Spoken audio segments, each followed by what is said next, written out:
Well, yesterday was March 1st, Tim, so it stands to reason that today is March 2nd. March 2nd. Yeah, it's good for you. Before we get to what happened on this day 59 years ago, I want to take you to 1960 NBA draft. Okay? 1960 NBA draft. The first player selected in that draft was the Big O, Oscar Robertson, out of University of Cincinnati. Correct. Look at me.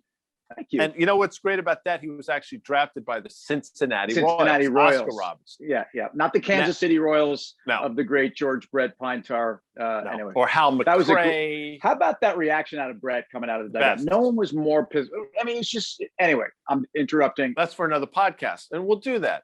The next player was out of the state of West Virginia, maybe the greatest basketball player, and he is the logo of the NBA. Yeah, enough said. And I realize that's a controversial issue. Jerry West. The great Jerry West. Jerry West. I mean, an incredible executive, too. I mean, think about it. Like, that guy, he's done it every court he's stepped on, if you know what I mean. Nice job by you. You do know what I mean. I do know what you mean. These are kind of easy. These are not difficult. Now, what's a problem is... Thank you. The third player drafted in the NBA draft in 1960. There's zero chance you would get this, so I won't prolong the agony. His name was Darrell Imhoff. He came out of Cal. I think he played his basketball at Cal Berkeley. I mentioned him because 2 years later, on this date in 1962, as I mentioned, 59 years ago, the great Wilt Chamberlain out of the University of Kansas dropped 100 on the Knicks. And he was being guarded that night by one Darrell Imhoff. Oh, I love what you did there. Guarded obviously is a stretch. How do you drop 100 on anybody? That's just extraordinary. And is that the year he averaged north of 50? He averaged over 50 a game. North of 50. It's crazy. So, I mean, like, Joel Embiid just dropped 50 the other day, and he's one of the great pros right now. And like, he'd never done that before. No. He's one of the best players in the world. He'd never done it before. It's unbelievable. It's just unbelievable. No, but think about this. If he goes back-to-back 38, so, drops 38 on two teams in a row, right? Yeah. Think about what he has to do over the next two games. It's extraordinary to think what he has to do just to get back to the 50 level. That 100, though, has got to be the most impressive single game individual achievement in sport. What do you say? I'm racking the brain. I mean, what else could it be? Not even like a 21 strikeout. 5 dongs in a game. Let's just say. Has anybody had 5 dongs? I think Dave Kingman had 5 in a double header, I think. Yeah. But I digress, as I usually do. I think you can go outside of the 4 major sports, because I'm sure Gretzky had like an 11-point game or something ridiculous like that. But then there's obviously just individual achievement in sports. There's some Olympic stuff. I mean, Jesse Owens had 4 goals within an hour.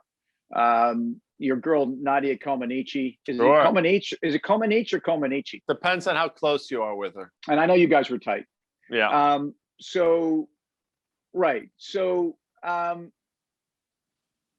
single greatest sporting event or a record that you never thought would be broken, or you don't think can be broken. So let's take this into the marketplace. And let's talk about companies. I mean, I guess it conceivably could be individuals who are leading the companies. Certainly, when you think about the bank books of Jeff Bezos and Elon Musk, but I don't think we're talking about that. I think we're talking about companies that have done things you never thought you'd see. And I guess you have to start with Apple, because the $1 trillion company was something that, if you think about the world 10 years ago, certainly 12 years ago, the top 10 biggest companies in the world were people like Exxon, General Electric, China Mobile. Now Zoom's probably a bigger company than most of those guys, which is amazing. No, and you mentioned, so I think we brought up James Altucher on this we did.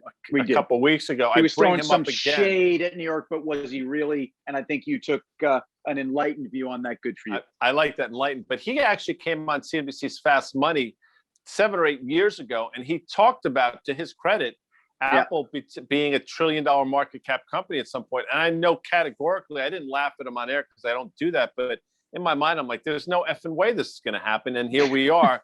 Now we're talking about, forget about $1 trillion. I mean, that seems old hat. Like, we're actually having the question, who's the first 3 trillion? So Wilt's 100. Who's going to be the first $3 trillion? I think you have a view on this. Well, I think it's going to be hard to dethrone Apple. And if you think about what happened yesterday in the market when Apple was up, we'll call it roughly 4%, and we'll call it on roughly a 2.3, actually maybe ticked back down, because I think Apple was down about 18% off the highs. And I noted actually as oversold as Apple had been in about 4 years quietly. But the kind of move you got yesterday on a $2.2 trillion company on a 4% move, guy, you can do that math. That's $88 billion in one afternoon, in one day. So the law of sheer size, or what, I don't know. Anyway, large numbers, yes. Large numbers. Sorry, there is no law of sheer size. The law of large numbers tells you that it's a lot easier to move Apple there. Although there are those that say at some point it's harder to get that incremental dollar. I'm going to say it's Apple, but what I will tell you is we're going to be surprised by who's going to come in next to 3 trillion. And I think you've got to look to China.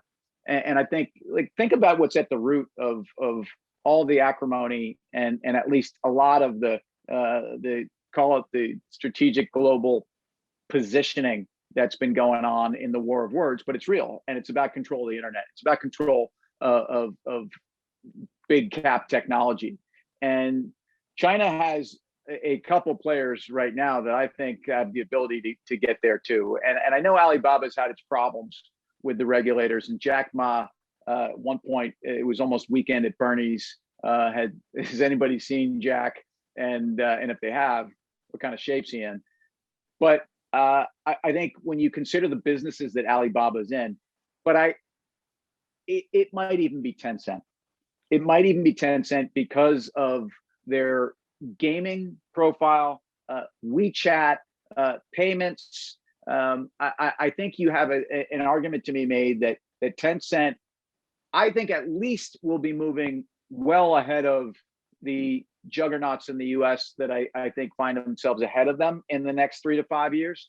But I just, the sheer size of the market out there and the sheer size of some of these tech companies that very few people in the United States have heard of that are massive players. NetEase, which is, in a Netflix type, IQ. I mean, there's all of these other massive companies that are Spotify and Twitter, all rolled up into one in a market. We know obviously the size of the population there, but the addressable market across Asia is something to think about.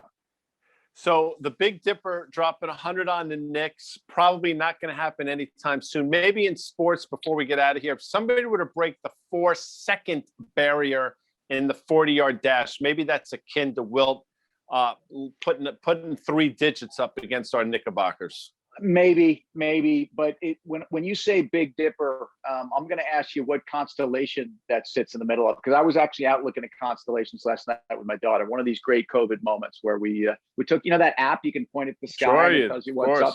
All right, so what do you got on the Big Dipper and the Little Dipper? There's a clue there, man. Big and little. So and if I have to do this, you're going to get it. What if I say major and minor? Where are you going to put the dippers? I would have gone to major, like in MASH, like Colonel Blake and Major Burns. Hold on. There's one major, and it's Major Healy. I mean, there's only one major. That's an excellent point, Tony. That's right. You're right.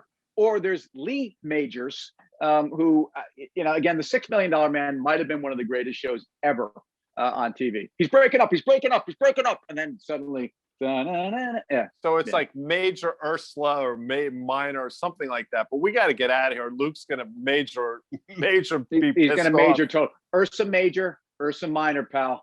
I'll see you tomorrow.